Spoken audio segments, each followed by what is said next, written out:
இந்த கேடில் விழிச்செல்வம் கல்வி ஒருவருக்குங்கிற அந்த திருக்குறளை மாடோட பொருத்தி, என்ன காரணம்னா அது அது மாடை சொல்லணுங்கிறதுக்காகவே.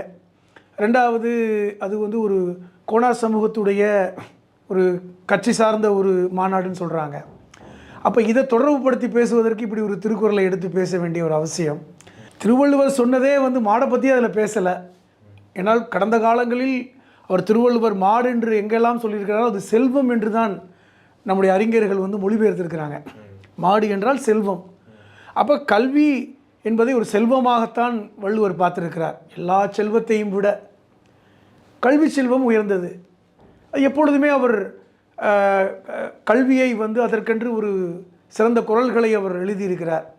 கற்க கசடர கற்றபின் நிற்க, கற்றவை கற்றபின் நிற்க அதற்கு தகனெல்லாம் கல்வியை மேலோங்கி சொல்லியிருக்கிறார். அதே மாதிரி பார்த்திங்கன்னா திருவள்ளுவர் மட்டுமல்ல, அவை பாட்டி முதல் பல்வேறு சங்ககால இலக்கியங்கள் எடுத்துக்கிட்டால் கூட கல்விக்கு முக்கியத்துவம் கொடுப்பாங்க.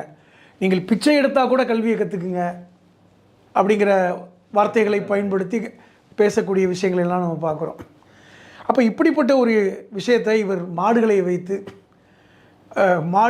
ஆடு மாடுகளை பின்னே வைத்து சொன்னது, தம்பிகள் எல்லாம் இந்த அளவுக்கு அறிவு தரம் குறைந்த தம்பிகளை வைத்திருக்கிறார் என்கிற இடத்துல தான் பார்க்குறோம். இதையும் புரிந்து கொண்டு கைதட்டினார்கள். உங்களுக்கு அது வந்து ஒரு அபத்தமான ஒரு மாநாடு அப்படி தான் எடுத்துக்கணும்.